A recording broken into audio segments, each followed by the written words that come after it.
Ngayong panahon ng tag-ulan, very essential ang jacket sa ating katawan.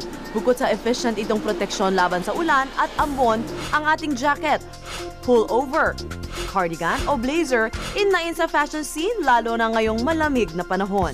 Pero ano nga bang jacket ang swak sa inyong activity o profession? Let's find out. Para sa mga estudyante, perfect match ang jacket sa inyong uniforme. Jackets kasi may zipper or may snap-ons na buttons, kaya mas madali siyang isuot. Piliin na lang natin ng neutral or darker colors para hindi masyadong lumalaban sa uniform natin. Isa pang option ang pagsusuot ng varsity jackets na nauuso ulit ngayon. Sa corporate setting naman, iba't iba ang pwedeng pagpilian.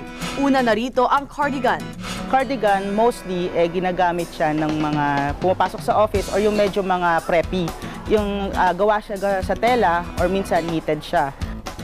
Pwede rin magsuot ng sweater or pullover. Pwede tayong gumamit ng pullovers or ng jackets as long as corporate yung suot natin sa loob. Pag lalaki tayo, naka-necktie tayo, or kapag kababae tayo, meron tayong collar sa blouse natin.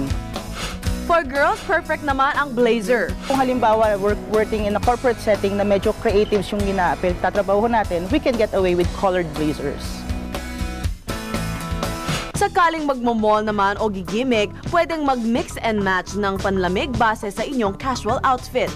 Kung halimbawa medyo nakapolo tayo, siguro pwede tayong mag-cardigan or mag-blazer. Tapos kung halimbawa naka-t-shirt tayo, cardigans pwede pa rin. Sa babae, same thing. Pwede tayo sigurong magsuot ng mga leather jackets, pero wag yung masyadong heavy dahil hindi naman ganun kalamigan dito sa bansa natin. Pero kung hindi maiwasang mabasa ng ulan, gumamit ng jacket na waterproof.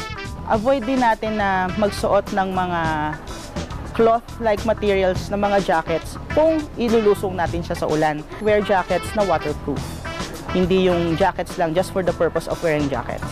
Importante ang tamang fit sa pagpili at pagsusuot ng jacket. Kaya't laging tatandaan, mamili ng tamang panlamig na hindi lang babagay sa inyong activity kung hindi magmamatch sa inyong outfit.